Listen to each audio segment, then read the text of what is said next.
한 1억 정도 들어간 거고요. 1억 플러스 취등록세. 네. 그리고 지금 이자 떼고 떼고 남는 돈 230만 원 정도 남는 걸로 나오고 있습니다. 안녕하세요, 상남자입니다. 그리고 제 옆에는 소개 간단하게 부탁드리겠습니다. 안녕하세요. 박상무라고 합니다. 반갑습니다. 원래 뭐 하시던 분이신가요? 저는 올해 3월 달까지 대기업에서 임원으로 있다가 퇴직하고 자문역 하다가 작년부터 상남장님의 강의를 많이 듣고 저도 이제 회사를 퇴직해서 뭔가 별도의 소득을 만들기 위해서 많은 부분을 찾아보다가 내가 갈 수 있는 방향은 이 방향이구나 하는 걸 상남장님 유튜브를 보고 바로 느껴서 상남장님의 강의를 청취를 하고 거기에 몰입을 하는 과정에서 이제 많은 조언도 받고 해서 상가도 일반 매물로 여러 개의 매물을 좀 취득하고 있는 과정에 있습니다. 네, 감사합니다. 제가 오늘 박상무님이 직접 매수하신 일반 물건을 보러 왔는데 생각보다 되게 괜찮았고 한번 설명을 쭉 들어볼 건데요. 우선은 어떻게 이 물건을 찾으셨나요? 우선은 상남장님 강의를 통해서 프로그램을 학습을 할 수 있었습니다. 프로그램 기반으로 해서 인근에 있는 경매 물건과 일반 매물을 계속적으로 비교를 하다가 이 경매 물건보다 혹시 괜찮은 물건이 없을까라고 호기심에 물건을 검색해 보다가 내가 맞는 평수와 평당 단가가 나와서 그 부분을 갖고 물건을 보기 시작했습니다. 여기 위치가 동두천 지행역 부근인데 여기를 선택한 이유가 혹시 있었을까요? 이 상권을 저도 한 번도 오지 않았었어요. 사실은 이 경매 물건만 보고 이 상권을 분석을 하다 보니 여기가 딱 구역화되어 있는 항아리 상권의 상업지역이더라고요. 그리고 주변 500m에 한 5,800세대, 그 다음에 1km에 한 15,000세대가 입주해 있어서 이 항아리 상권 안에서는 이 상가가 경쟁력이 있겠구나라고 우선 1차적으로 판단을 내렸고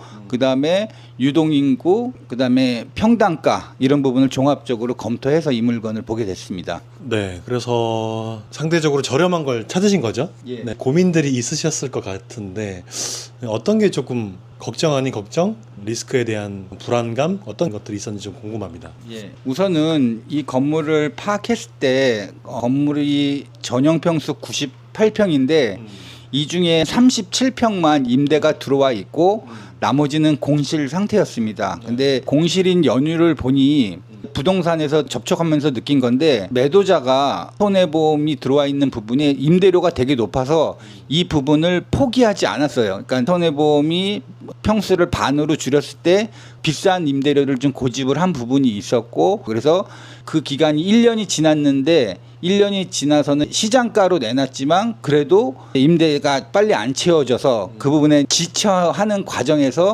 이제 제가 오게 된 거고요.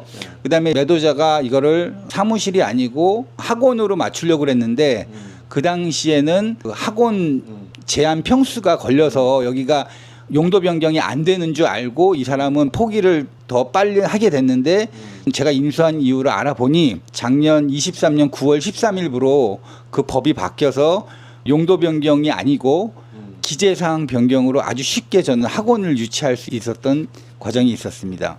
그러면 정리를 하면 기존 주인분께서 원래 받고 있었던 주변 시세보다 높게 내고 있었던 월세를 받고 있다 보니 일부 호실로 좀 줄이면서 나머지 일부 호실이 공실로 남아 있었는데 그 나머지 공실도 똑같이 높은 월세로 받고 싶은 욕심에 공실을 1년 넘게 버티다가 결국에는 힘에 붙여서 시세만큼 내렸는데도 불구하고 본인은 또 욕심에 학원을 또 놓고 싶어서 그렇죠?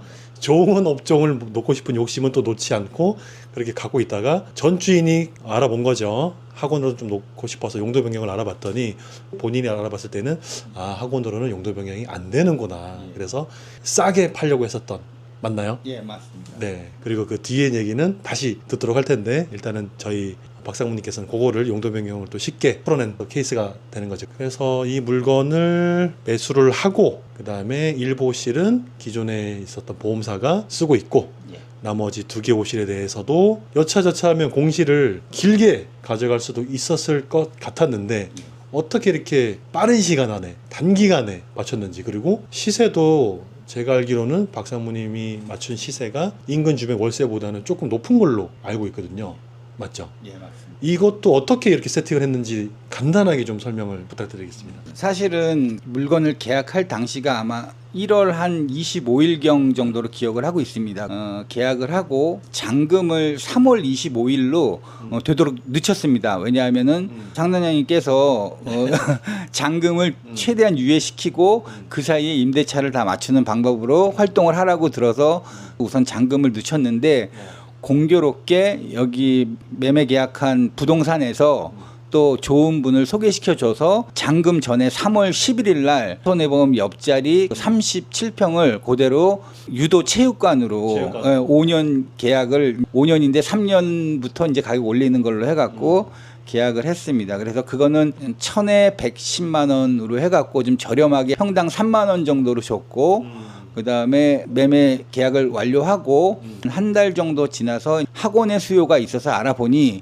평수가 24평 정도만 남아서 내가 굳이 싸게 줄 필요는 없겠다. 네. 그리고 이 건물에 자리가 위층에 하나도 없더라고요. 제 것만 빼고. 그래서 충분히 경쟁력이 있다라고 생각해서 오히려 단가를 좀 올려서 1,000에 80 해서 한 3만 5천 원 정도로 끌어올려서 했더니 여기 임차인이 계약을 하겠다고 그래서 진행을 하게 됐습니다. 그럼 정리하면 매수를 하고 잔금을 좀 여유 있게 두 달 정도 늦추면서 잔금 치기 전에 일부 호실에 대해서 임대차를 맞추고 체육관이 들어왔고, 그 체육관의 시세는 그렇게 높진 않지만 어쨌든 체육관이 임차가 계약이 되면서 안전적으로 물건이 세팅은 되는 거잖아요. 그래서 급할 게 전혀 없었던 포지션. 한 개 호실, 두 개 호실이 계약이 됐으니 이자를 제외하고도 벌써 따박이가 조금 형성되어 있고, 나머지 호실에 대해서는 보수 쪽보다는 조금 더 공격적으로 임대를 놔도 되겠다는 판단이 쓴 거네요. 왜냐하면 공실도 없었고 학원에 대한 수요도 있었었고, 그리고 먼저 말씀하신 것처럼 학원에 대한 용도 변경까지도 직접 풀어내셨기 때문에 거기에 대해서는 모르게 값이 또 반영이 된 거라고 볼 수 있겠네요. 그렇죠? 예. 네. 그러면 여기가 총 매가가 어떻게 되나요? 매수가는 4억 7천에 매수를 했습니다. 총 전용 평수는 몇 평이죠? 98평입니다. 98평에 4억 7천. 예. 그리고 지금 잔금 치고 한 달 만에 나머지 호실까지 임대차가 계약이 되면서 전체 다 임대차가 세팅이 끝났는데, 그럼 전체에 대한 보증금과 월세가 어떻게 되나요? 지금 현재 보증금 5천에 월세 370으로 세팅이 완료됐습니다. 370만 원. 그러면은 대출은 또 어떻게 받으셨는지 궁금합니다. 대출은 제가 신규 법인이었습니다. 그래서 여러 군데를 알아봤는데 1금융권 위주로 알아봤는데 이 건물에 기업은행이 있었습니다. 그래서 기업은행을 방문해서 대출은 68% 정도 받았습니다. 대출이율은 5% 정도로 세팅이 된 걸로 알고 있습니다. 대출이자는 5%. 대출의 비율은 68% 정도. 68%. 그러면 가장 궁금한 게 그건데, 실제로 들어간 투자금은 얼마고 이자 떼고 순수익 현금으로 따박따박 나오는 돈은 어떻게 되는지 궁금합니다. 취득록세 빼고는 한 1억 정도 들어간 거고요. 1억 플러스 취득록세. 네. 그리고 지금 이자 떼고 떼고 남는 돈 230만 원 정도 남는 걸로 나오고 있습니다. 1억 조금 넘게 현찰 들어가고, 그리고 한 달에 따박따박 들어오는 현금은 230만 원 정도. 예. 이 물건이 혹시 처음인가요? 상가에 대해서? 예, 이 물건은 야. 처음입니다. 진짜 다시 들어도 너무 놀랍고, 어떻게 이렇게 훌륭하게 세팅했는지 진짜 너무 놀랐어요. 이렇게 인터뷰를 하는데도 너무 소름 돋네요. 너무 잘하신 것 같고. 지금 이 물건 외에 다른 것도 또 진행을 하고 계시죠? 예, 지금 하고 있습니다. 네, 일단은 그 물건도 다음에 또 기회가 된다면 다시 모시고 인터뷰하도록 하겠습니다. 이 물건 좀 재밌었던 에피소드가 있었으면은 좀 얘기해 주시겠어요? 말씀 부탁드리겠습니다. 저도 상가 매수해 본 경우는 처음인데 매수하는 과정에 있어서 사실은 이게 4.7억에 네이버 나와 있는 물건이었는데 부동산에서 1,000만 원을 조정해서 4억 6천으로 계약을 맺기로 했었습니다. 그래서 가계약금을 500만 원을 제가 붙이고 일주일 있다 본계약을 하자라고 그랬는데 그 사이에 매도자가 변심을 해서 500만 원에 100을 배상해 주겠다. 그래서 저는 되게 절망적인 상황이었는데 상단장님은 500만 원 공짜로 벌었다라고 엄청 좋아하시더라고요. 저는 한편으로 괴로운데 하여튼 저한테 축하한다라고까지 하셨는데 배액배상 받는 과정에서 제가 오히려 매가를 1,000만 원 올려서 계약을 하자. 그래서 오히려 하자. 그래서 매도자의 마음을 좀 바꿔서 네네. 4.7억에 계약을 하게 됐고 네네. 또 또. 2차적으로 최종 매도하는 과정에서 매도자가 또 한 번의 변심을 하는 과정이 있었습니다. 이유가 뭐예요? 궁극적인 이유가? 궁극적인 이유가 잔금 계약을 하면서 근저당 설정을 풀어야 되는데 여기 손해보험의 보증금이 근저당권이 설정돼 있어서 이 문제를 풀어야 되는 과정에서 서로 원만하게 풀자고 해놓고 그 다음날 자기는 잔금날 대금을 못 받아서 이 계약은 무효다 라는 주장을 하는 바람에 이게 여러 가지 서로 이제 법적인 문제로 접근을 하려고 하다가 이 부분에서 매도자가 사실 우길 수 있는 부분이 아니더라고요. 그래서 어찌됐든 제가 추가금을 주기로 했었는데 그 부분은 이행을 안 해갖고 법적 소송이 좀 걸려 있는데 저는 아주 기분 좋게 기다리고 있습니다. 그분이 그렇게 변심했었던 핵심적인 이유는 사실 그거잖아요. 싸게 파는 게 나중에 이제 알아가지고 조금 더 비싸게 받을 수 있었던 매물을 내가 잘 몰라서 싸게 파는 바람에 그렇죠. 나중에 듣고 보니 내가 너무 싸게 파는구나. 그것 때문에 한 번 계약을 틀려고 했고 나중에 1,000만 원을 올려줬음에도 불구하고 한 번 더 계약을 파토내고 싶었었던 그렇죠. 그런 케이스가 되죠. 이게 살 때 당시만 해도 어떻게 나머지 호실을 임대 맞추지 이런 고민에 참 거기에 몰입하면서도 시간이 빨리 가는데 그 와중에 매도자분하고의 이런 옥신각신하는 다툼 때문에도 참 고생 많으셨죠. 그때 당시에는 너무 힘들었지만 지나고 나서 보니 그래도 지금은 뼈가 되고 살이 되는 아주 소중한 경험이었다라고 생각이 드네요. 다시 한번 진심으로 축하드리고 향후에 이 물건에 대해서 어떻게 핸들링할 계획을 갖고 계신가요?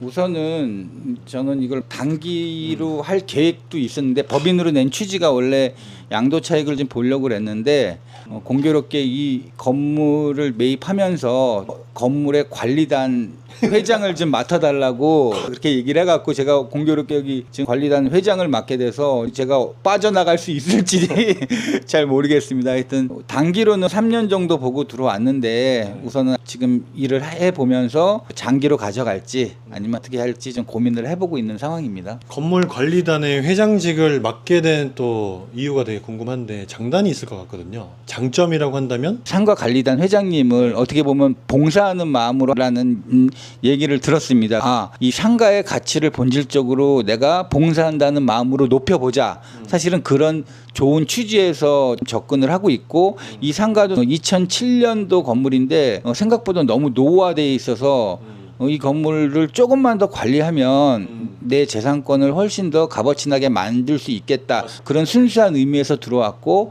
그런 작업을 하기 위해서 제가 흔쾌히 봉사한다는 마음으로 지금 업무를 하려고 하고 있습니다. 정리하면 이런 거죠. 집합 건물이다 보니 임차인들한테 어쨌든 직접 사용하실 분들이 임차인이기 때문에 그분들에게 편의성을 조금 더 제공해주고 기능적으로도 주차장 문제 플러스 어떤 여러 가지 전기세라든지 여러 가지 비용적인 면이나 기능적인 면에서 우리 관리단 회장님께서 직접 힘을 줘서 그런 여러 가지 부가적인 기능들을 높여주면 임차인들이 더 좋아하고 그럼 옆에 건물보다도 우리 임차인분들이 같은 월세임에도 우리 건물이 더 좋고 손님이 오는 거에서도 더 만족도가 높을 것 같고 그럼으로 인해서 우리 구분상가지만 개별 호실 하나하나당 가치도 자연스럽게 올라갈 수 있는 그런 것도 같이 보고 계신다라고 이해하면 되겠습니다. 그렇죠?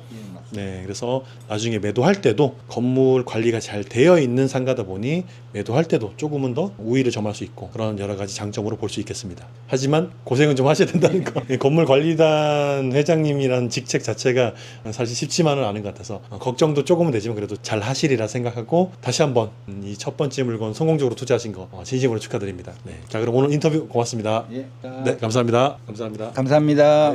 수고하셨습니다.